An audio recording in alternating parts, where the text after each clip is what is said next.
Your instructor for Psych 101 General Psychology lecture. I'm excited to get this semester started with you, and I wanted to make this brief video to go over our syllabus, that way you know what to expect for the course. So when you're looking at our syllabus, you'll see that the top half of our syllabus has important information about how to reach me, when my office hours are. Know that if you can't make those office hours, always feel free to email me so we can set up an appointment. As you go through the syllabus, you'll see our prerequisite material, our course description material, our learning objectives. And then I think what the most important piece is, as far as we're concerned about today, is what is the required textbook for our course in psychology. I am using a product called Revel for Psychology, and this is an online textbook that uses another online platform to help you learn the material as you read. So Revel is designed to help you understand material in very different ways. You'll notice that as you read, there are videos that pop up that allow you to dive even deeper into the material. There are quizzes as you read that'll help you understand if you're retaining the information. And all of this will set you up nicely to succeed in my course, which is why I've chosen Revel for Psychology. Note that while there is an option to purchase the printed version of this text, that is completely optional. If you purchase an access card, the Revel for Psychology access card, you have the e-textbook that you can read online, or you can listen to an audio version as well. Here are some options for you in purchasing the textbook. I would recommend purchasing our textbook directly through Pearson, as they tend to be cheaper than our bookstore, and you can see how to do that. Here are the instructions of how to access Revel and input your access code to make sure that everything is set up well. If you were to go to Canvas, once you're in the home page of our course, you can see on the left-hand side there's this Pearson tab. When you click that, you are asked to set up a Pearson account if you don't have one, or log in to your Pearson account if you've already set one up. Know that if you're in another course that uses Pearson products, please use that same account. You can have any number of courses linked to that account, and make sure that you're always using the same one across courses. So once you've set this up, you'll be prompted to either enter that access code or purchase your access code for the Revel in Psychology text. Either way, you should be able to easily figure that out. And if you have trouble, again, consult this video, consult these instructions in our syllabus, or feel free to contact Pearson directly. They'll be able to walk you through these steps. Here is the website that you can go to, as well as the phone number if you need to access them. So why is it so important for you to get that set up? Well, your first assignment, which we're at in the next part of our syllabus, is actually due next week, Wednesday at 12 p.m. And so it's important that you get that set up so that you can do that part of our course. So here you can see, we'll just jump to that since we're already talking about it. Probably the most important piece of our class are the quizzes that you'll take on Revel. That is your textbook again, that's published through Pearson. So every Wednesday before class, you'll have an assignment due at 12 p.m. And essentially what this assignment is are quizzes that you'll complete while you're reading the textbook. So for example, let's say you've logged in, you've got your access code set up, you've linked your Pearson and Canvas accounts. This is what our Pearson class will look like. So as you can see in the tab where it says assignments, when you log into your course, it'll list every assignment that's due throughout the whole semester. It's already up there for you. So the first assignment is due on January 15th at 12 p.m. Know that my time looks a little bit different because I'm in a different time zone right now. It should say 12 p.m. for you.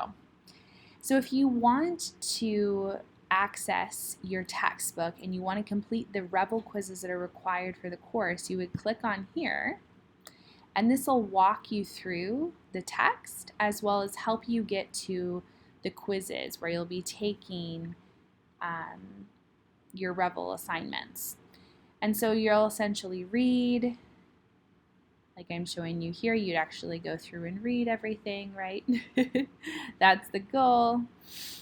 And then Every so often, you'll have a prompt that says Module 1, or however it might say, and you'll be given several questions that you need to answer. You have 2 attempts per question, and every quiz is worth a different amount of points.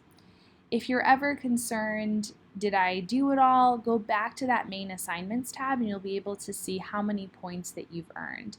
Know that again, you only have 2 attempts per question, so you do need to understand the material before you take the quiz. So I really encourage you to read thoroughly, take the quiz. And these are so important to me because I use that material to guide the lectures that I present. So if there's a question that you all missed or most of the class missed, that's what I tend to focus on in my lecture. So make sure that you're doing these on time. Always do Wednesdays at 12 p.m. Again, as you can see, they're worth a lot of points, the most points in our class. So that's what you need to get started on right away. How you'll earn other points in our class are through participation. As you can see here, when you come to class, you'll be awarded 10 points every day. However, you can't just show up and earn those points. I do have a process of seeing if you are paying attention in lecture by implementing what I call a comment and criticism card. So this is an index card that I'll give you at the beginning of class, and by the end of class, you have to turn that back in with your name on it and with a 1 to 2 sentence summary of what you found to be the most important part of the lecture, the discussion, or the readings. And that could be a question about that material, that could be a criticism about that material. But I don't want this to be just a regurgitation of facts. I want this to be a critical thinking exercise where you're really diving into the material and thinking critically about what you've been presented.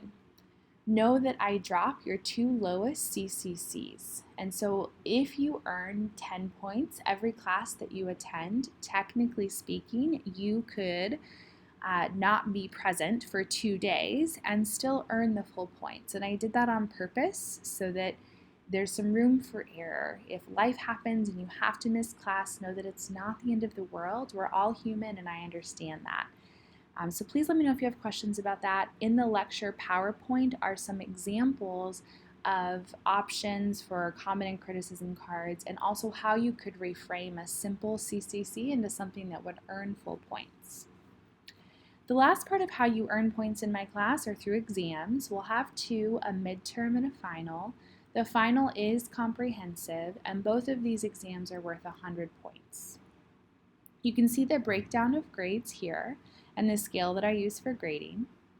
Other important policies are listed below. So for example, I do not accept any late assignments for any reason, and I understand that that can feel a little harsh, but know that I've given you a lot of time to complete things, and if you are struggling to meet the demands of this course, please feel free to come and talk with me in my office hours so we can set up a plan for how you can get things done on time. The attendance policy I have kind of already described when I told you about the comment and criticism cards, but remember, because I drop your 2 lowest CCCs, you can miss 2 classes with potentially no ramifications if you earn, all of your points in the rest of the classes that you attend. And because of that, I don't expect you to email me if you're going to miss class. Again, I know life happens, and that is just the way things are. And at any point, modifications can be made to these course policies, and especially if we need to make considerations based off of a accommodation from the Disability Resource Center, for example.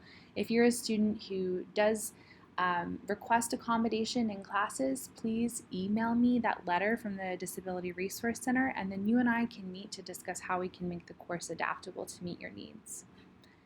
Throughout the rest of the syllabus, you'll see other important things such as tips for using Revel and how to be successful in this class, student expectations, important links and handouts, or links to handouts, I should say.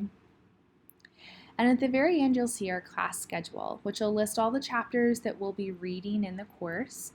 Know that you'll notice here they don't all go in order, and I don't have you read every single chapter in Revel for psychology, so make sure that you're paying attention to that so you're not doing work that you don't need to. As you can see here, next week by January 15th, you need to have read the first chapter, Psychology as a Science, in our Revel in Psychology book, and complete all of the Revel quizzes that are assigned with that chapter. And again, if you have questions about getting that set up, please feel free to email me or contact Pearson Support. This calendar also has other important dates, such as when our midterm and when our final are, as well as when we will not be meeting, such as winter recess. Thank you so much, and again, I look forward to hearing any of your questions later on, and always feel free to email me.